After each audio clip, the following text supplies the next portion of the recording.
अनंत शून्य में एक अकेला स्पॉटलाइट अंधेरे को भेदता है, जिससे कथावाचक का पता चलता है उसकी उपस्थिति प्रभावशाली और शांत है। उसकी आवाज शांत और महाकाव्य खाई में गूंजती है। श्रोताओं को नमस्कार। महाभारत के भाग 2 की शुरुआत में आपका स्वागत है। जो अभी हमसे जुड़ रहे हैं वह जारी रखते हैं। मैं अत्यधिक अनुशंसा करता हूं कि पहले भाग 1 का अनुभव करें। एक सूक्ष्म इशारा उनके अंतिम शब्दों के साथ है और हमेशा की तरह अगर आपको कहानी पसंद आई तो कृपया लाइक करें, शेयर करें और सब्सक्राइब करें। कथावाचक शुरू करता है। भीष्म की प्रतिज्ञा के बाद राजा शांतनु ने सत्यवती से विवाह किया, जो कर्तव्य और भाग्य की एक गाथा की शुरुआत करता है। जैसे गिरते पत्ते, शांतनु के अंतिम सांस लेने के साथ 5 साल बीत जाते हैं, जिससे सत्यवती के पुत्र सिंहासन के उत्तराधिकारी बन जाते हैं। चित्रंगदा युद्ध में वीरगति को प्राप्त होती है, जो भाग्य का एक क्रूर मोड़ है, जो विचित्र वीर्य को हस्तिनापुर का एकमात्र उत्तराधिकारी बनाता है। विचित्र वीर्य एकमात्र बचे हुए उत्तराधिकारी के रूप में उठते हैं। कथाकार इस बात पर जोर देते हैं चित्रांगदा की गंधर्वों के साथ युद्ध में मृत्यु हो गई और विचित्र वीर्य ही एकमात्र उत्तराधिकारी बचा था। भीष्म पितामह काशी पहुंचे। शहर विचित्र वीर्य के विवाह के लिए उत्सुकता से भरा हुआ था। स्वयंवर शुरू होता है, जिसमें राजकुमारी अंबा, अंबिका और अंबालिका की चमकदार सुंदरता का प्रदर्शन होता है। भीष्म बेजोड़ पराक्रम के साथ स्वयंवर में विजयी होते हैं। तीनों राजकुमारियों का दावा करते हैं। भीष्म राजकुमारियों को जीतते हैं और उन्हें हस्तिनापुर ले जाते हैं। कथावाचक घोषणा करता है, जो एक महत्वपूर्ण क्षण को चिह्नित करता है। अंबा की आवाज कांपती है, फिर भी उसका संकल्प स्पष्ट है। मेरा दिल पहले ही किसी और का है। भीष्म का चेहरा एक अचल मुखौटा है, क्योंकि वह अंबा को मुक्त करता है। सम्मान उसके दर्दनाक फैसले को निर्देशित करता है। अंबा निराशा में डूब जाती है, क्योंकि उसका प्रिय उसे अस्वीकार कर देता है। अपमान उसे भीष्म से बदला लेने की प्रतिज्ञा करने के लिए प्रेरित करता है। अंबा की तपस्या प्रचंड दृढ़ संकल्प से जलती है, जिससे शिव का वरदान मिलता है वह भीष्म के पतन का कारण बनेगी। हस्तिनापुर में कथावाचक घोषणा करता है, विचित्र वीर्य का निधन हो गया, बिना किसी संतान के, जिससे राज्य में मातम छा गया। गहरी उदासी में लिपटी सत्यवती एक ऐसे राज्य की गंभीर वास्तविकता का सामना करती है जिसके पास कोई उत्तराधिकारी नहीं है। उसकी आंखों में निराशा झलकती है। सत्यवती फुसफुसाते हुए पूछती है, राज्य का क्या होगा? हस्तिनापुर के अनिश्चित भविष्य का भार सत्यवती को कुचल देता है, क्योंकि वह राज्य के भाग्य पर विचार करती है। शांत विशाल हॉल में सत्यवती चिंता से चिह्नित चेहरे के साथ व्यास को बुलाती है। शाही जिम्मेदारी का भार हवा में भारी है।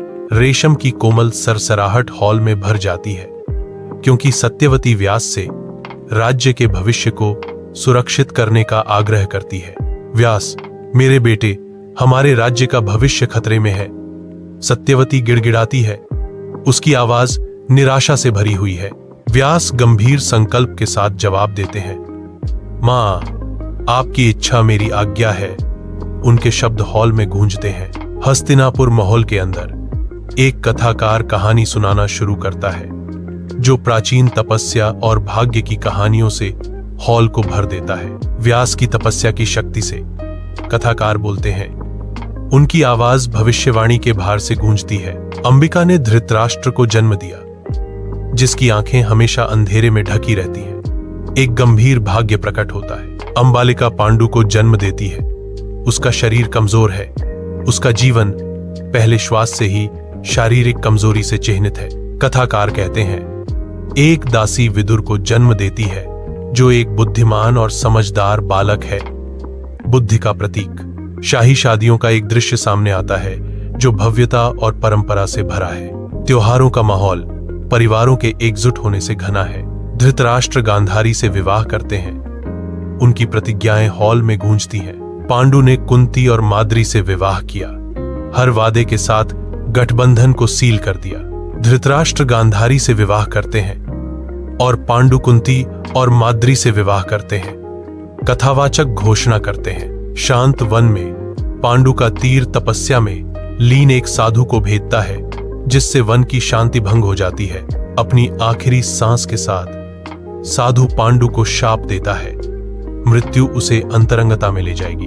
दुख से ग्रस्त पांडु ने अपना ताज त्याग दिया, राज्य की शान को त्याग दिया। कुंती और माद्री के साथ पांडु निर्वासन में सांत्वना खोजते हैं, शाही जीवन को वन की शांति के लिए छोड़ देते हैं। सूर्य की रोशनी में नहाई हुई कुंती वन के बीच शांत खड़ी है।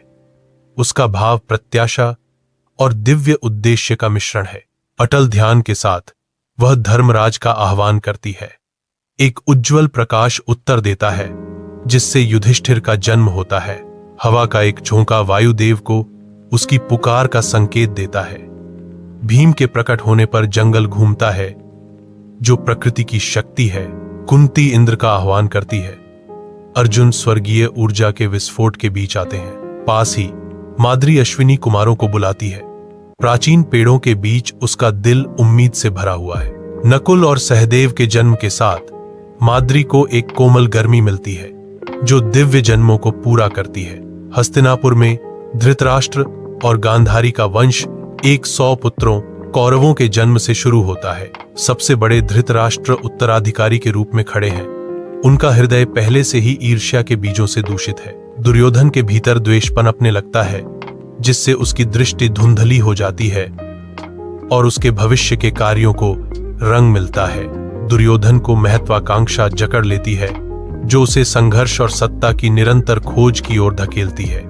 मंच हस्तिनापुर में स्थापित है, जहां एक राज्य का भाग्य दांव पर लगा है, जो दुर्योधन के बढ़ते अंधकार से छाया हुआ है। शांत वन में धूप पत्तियों से छनकर आती है, एक एकांत आश्रम को रोशन करती है। पांडु शांत ध्यान में बैठे हैं। उनका चेहरा सरसराहट करते पेड़ों के बीच शांत है। कुंती लग्न से आश्रम के कार्यों में ध्यान देती है। उसकी चालें सुंदर और उद्देश्यपूर्ण है। माद्री कुंती की सहायता करती है। उनकी उपस्थिति उनके वन निवास के सामंजस्यपूर्ण वातावरण को बढ़ाती है। हवा प्रकृति की आवाजों से भरी है। पेड़ों से गुजरती हुई एक हल्की हवा। उनका एकांत जीवन शांत सादगी में प्रकट होता है, जंगल की सुंदरता और शांति के बीच। अपने कक्ष में कुंती अपने हाथों को कसकर पकड़ती हैं। एक मौन प्रार्थना उनके होठों से निकलती है, क्योंकि वह देवताओं का आह्वान करती हैं। एक रहस्यमय प्रकाश कमरे में प्रवेश करना शुरू कर देता है। प्राचीन दीवारों को एक अलौकिक चमक में नहलाता है।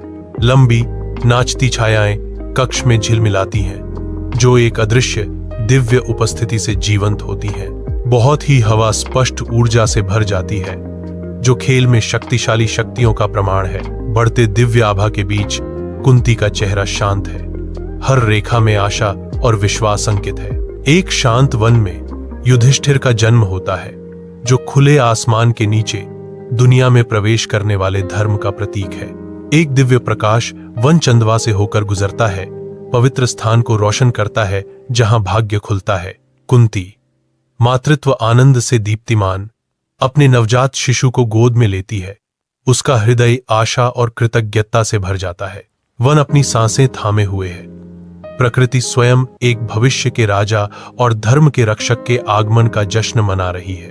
एक जीवंत जंगल में एक नवजात भीम आता है। उसकी असाधारण शक्ति प्रकृति की सीमाओं को फिर से परिभाषित करने वाली है। एक अविश्वसनीय दृश्य प्रकट होता है, क्योंकि भीम जन्म के क्षणों के बाद शिशु हाथों से आगे बढ़ता है। एक हरक्यूलियन प्रदर्शन के साथ वह एक विशाल पेड़ को उखाड़ फेंकता है, जो कच्ची बेकाबू शक्ति का प्रदर्शन करता है। प्राचीन वन एक तमाशा देखता है। भीम की ताकत गूंजने पर पेड़ कांपते हैं। जड़ों ने धरती से आंसू बहाए। उनकी बेजोड़ ताकत का प्रमाण एक किंवदंती के लिए मंच तैयार किया। भीम का असंभव कारनामा एक युग की शुरुआत का प्रतीक है, जहां जंगल में शक्ति और भाग्य आपस में जुड़ते हैं। जंगल में गहराई से प्रकृति एक महत्वपूर्ण जन्म की गवाह है। अर्जुन जीवन की पहली सांस भरता है, जैसे प्राचीन पेड़ पहरेदारी करते हैं। धूप छनकर आती है। नवजात शिशु के लिए जंगल के फर्श को रोशन करती है। एक जीवंत इंद्रधनुष आकाश को रंग देता है, जो अर्जुन के आगमन की घोषणा करता है। आकाशीय शकुन भाग्य के पराक्रम की कहानियां फुसफुसाते हैं। अर्जुन इंद्रधनुष के नीचे पैदा हुआ, महानता के लिए नियत है। हरे भरे जंगल के हृदय में माद्री घुटने टेकती है, एक प्राचीन पेड़ की खुरदरी छाल के खिलाफ खुद को सहारा देती है। घने पत्तों और धब्बेदार धूप के बीच मद्री से एक चमकदार चमक निकलने लगती है, क्योंकि वह जन्म देती है। नकुल प्रकट होता है, उसका रूप अलौकिक प्रकाश से चमकता है, जो उसकी दिव्य वंशावली का प्रमाण है। उनके बगल में सहदेव प्रकट होते हैं, समान रूप से तेजस्वी। उनका जन्म अलौकिक सुंदरता का तमाशा है। वन अपनी सांस रोक लेता है, इन दो सुंदर राजकुमारों के आगमन का गवाह बनता है, जो धन्य और दिव्य है। हस्तिनापुर में गांधारी का प्रसव कक्ष एक अप्राकृतिक अंधेरे में डूब जाता है, जो हवा में एक अशुभ संकेत देता है। 100 बेटे पैदा होते हैं, लेकिन घटना को पूर्व सूचना से चिह्नित किया जाता है, जो कुरु वंश के लिए आने वाली चुनौतियों का संकेत है। कमरा एक स्पष्ट निराशा की भावना से भरा है। भाग्य का भार अंदर सभी पर दबाव डाल रहा है। नवजात शिशु के जागने पर छायाएं अशुभ रूप से नाचती हैं। उनका आगमन अशुभ संकेतों और भविष्यवाणी की फुसफुसाहट से होता है। अंधेरा गहराता है। गांधारी के 100 बेटों के लिए एक अशांत भविष्य की मौन स्वीकृति। हस्तिनापुर में एक राजकुमार का जन्म होता है, लेकिन हवा आशंका से भरी है। दुर्योधन दुनिया में प्रवेश करता है और महल की दीवारों पर छायाएं लंबी होती जाती हैं। एक काला शकुन प्रकट होता है। पृथ्वी उसके पहले रोने पर कांपती है। आसमान भयावह रूप से गहरा हो जाता है। नवजात राजकुमार के भाग्य को दर्शाता है। महल के सेवकों के बीच बुरी किस्मत की फुसफुसाहट आग की तरह फैल गई। ऐसा लगता है कि सभी तत्व मिलकर साजिश रच रहे हैं, आने वाले अंधेरे का संकेत दे रहे हैं। हस्तिनापुर के उज्जवल सूर्य के नीचे युवा पांडव और कौरव चंचल खेलों में लगे हुए हैं। उनकी हंसी गूंज रही है। मासूमियत आंगन में नृत्य करती है। फिर भी बचपन की दोस्ती की सतह के नीचे छायाएं छिपी रहती हैं। दुर्योधन की नजरें उभरती हुई ईर्ष्या से जलती हैं। उनकी हर हरकत बढ़ती हुई दुर्भावना को दर्शाती है। उसके कार्य हालांकि खेल में छिपे हुए हैं, उसके दिल में पनपने वाले अंधेरे का संकेत देते हैं। उज्जवल दिन युवा राजकुमारों के बीच सुलगते सूक्ष्म तनावों को झुठलाता है। एक तूफान आ रहा है। हस्तिनापुर के भव्य सभा भवन में धृतराष्ट्र सिंहासन पर बैठे हैं, जो दिन की चर्चाओं के बीच शक्ति का प्रतीक है। विधानसभा के सदस्य गहन चर्चा में लगे हुए हैं। उनकी आवाजें हस्तिनापुर के शानदार हॉल में गूंज रही हैं। सभा के बीच दुर्योधन अपने पिता का ध्यान आकर्षित करता है। उसकी महत्वाकांक्षा तीव्र है। हलचल भरे दरबार में दुर्योधन के आग्रह के साथ तनाव हवा में भर जाता है, जो धृतराष्ट्र का ध्यान आकर्षित करने का प्रयास करता है। घने जंगल से धूप छनकर आती है। पांडु ऊंचे खड़े हैं, प्राचीन वन के हृदय में शक्ति और बुद्धि के प्रतीक। उसके बेटे उसके चारों ओर इकट्ठा होते हैं। उनके युवा चेहरे उत्सुक और ध्यानमग्न होते हैं, जो उसकी शिक्षाओं को ग्रहण करने के लिए तैयार हैं। पांडु धनुष चलाने का प्रदर्शन करता है। उसकी चाल सटीक और सुंदर है, जो मार्शल आर्ट में एक उत्कृष्ट कृति है। जंगल उनकी प्रशिक्षण की आवाज से गूंजता है। हर तीर उनके बढ़ते कौशल और अनुशासन का प्रमाण है। पेड़ों के माध्यम से पांडु की आवाज गूंजती है, क्योंकि वह न केवल हथियार प्रदान करता है, बल्कि गहन नैतिकता भी प्रदान करता है, जो एक सच्चे योद्धा का मार्गदर्शन करती है। अपने कक्ष में कुंती तेल के दीपों की कोमल चमक से घिरी हुई हैं। छायाएं मंद रोशनी वाले कमरे में उनके चारों ओर नृत्य कर रही हैं। पांडवों को देखकर उसकी निगाहें नरम पड़ जाती हैं। मां का प्यार गहरी चिंता के साथ उसके चेहरे पर अंकित होता है। वायु अभी भी है। कुंती अपने बेटों को संबोधित करने की तैयारी कर रही है, जो अनकही चिंताओं से भरी हुई है। मेरे बेटों, वह शुरू करती है। उसकी आवाज शक्ति और कोमलता के मिश्रण से गूंजती है। उनकी आंखें युगों की बुद्धिमत्ता को दर्शाती हैं, क्योंकि वह उनकी यात्रा के लिए महत्वपूर्ण मार्गदर्शन देती हैं। आगे का रास्ता चुनौतियों से भरा होगा, लेकिन आपको हमेशा धर्म का पालन करना चाहिए, वह कहती है। उसके शब्द गूंजते हैं। हस्तिनापुर का आंगन पांडवों और कौरवों की प्रतिभा के प्रदर्शन से गुलजार है। अर्जुन अखाड़े में कदम रखते हैं। उनकी उपस्थिति तुरंत सभी का ध्यान आकर्षित करती है। तरल अनुग्रह के साथ अर्जुन एक तीर चलाता है, जो उसकी बेजोड़ तीरंदाजी कौशल का प्रमाण है। तीर हवा में गाता है, अपने लक्ष्य को ठीक बीच में मारता है, जिससे विस्मय की आहें निकलती हैं। कहानीकार कैमरे के फोकस के साथ शांति से मुस्कुराता है, कहानी के अंत का संकेत देता है। दृश्य सूक्ष्म रूप से फीका पड़ता है, जो प्राचीन हस्तिनापुर की पृष्ठभूमि को उजागर करता है, जो आशंका से भरा है। अनकही तनाव से हवा भारी हो जाती है। वह महाभारत के एक अध्याय की कहानी थी, कथाकार धीरे से कहते हैं। अगले भाग में हम दुर्योधन और शकुनी की पांडवों के खिलाफ साजिश की कहानी दिखाएंगे। कथावाचक उत्साह से मुस्कुराता है। अगर आपको वीडियो पसंद आया तो जय पांडव लिखना न भूलें।